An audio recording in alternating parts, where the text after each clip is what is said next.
Magluluto tayo ng buro muna. Unahin natin mga bay. Nag-init tayo ng mantika. Yan, halu-haluin muna natin kung mainit na yung mantika natin. Saka natin ilalagay yung mga sangkap na sibuyas. Yan, bisa-bisa. Tapos, ilagay din natin ang bawang. Haluin ulit para mag-golden brown na sila. Saka natin ilagay itong kamatis. Yan. Masarap ang kamatis kung durug-durugin mo siya. Yung malambot na. Parang naglalangis yung buro natin na ilalagay dyan. Yan. Medyo tagal-tagalan natin para malambot yung kamatis. Madurog siya. Hindi ko na nabidyohan yung paglagay na hindi ko na start. Yan. Nailagay na natin yung buro. Nilagyan natin ng paminta. Hindi ko na nilagyan ng asin kasi tama na sa timpla yung nabili kong buro.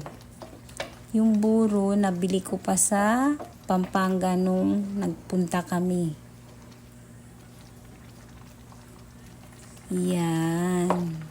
Pakuluan lang natin na maigi para malinamnam siya. Kung Kapampangan po kayo mga bay,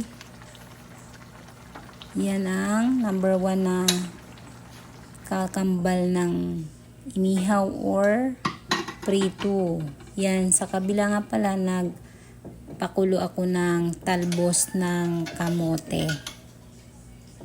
Yan, hahanguin ko na kasi saglit lang naman yan. Pagkakulo nilagay ko na, hindi ko na lang naipakita sa video. Yan.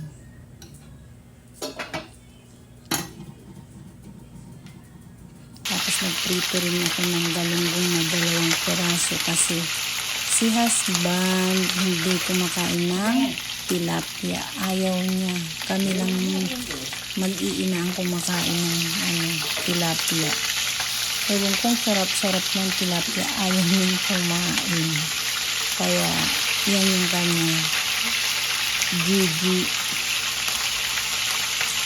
Gustong-gusto niyang kainin pagka tostado yan. Yan, hanguin na natin kasi luto na. And next natin ang aming tilapia. Yan, lagay na natin sila para maluto na din at makakain na kami. Yan. Wow. Yung iba ayaw kumain yan pero kami gustong-gusto yung hindi na tinatanggalan ng palikpik. Masarap yung palikpik lalo kung tostado ang luto. Malutong.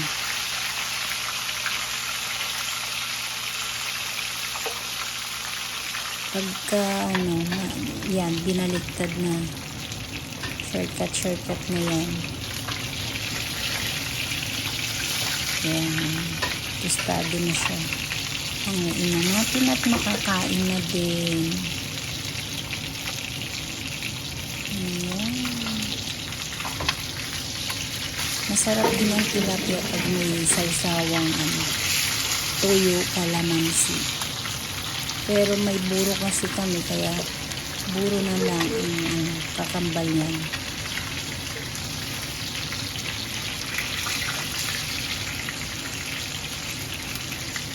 Medyo hindi pa kasi tostado kaya babaliktad-baliktarin pa natin yan.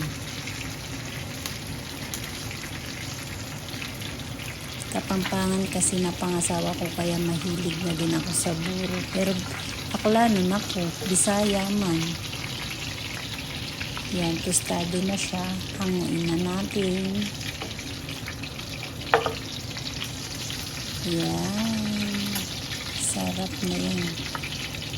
Ayan, luto na. Thank you for watching mga guys. Kakainan na. Yan, ang sarap.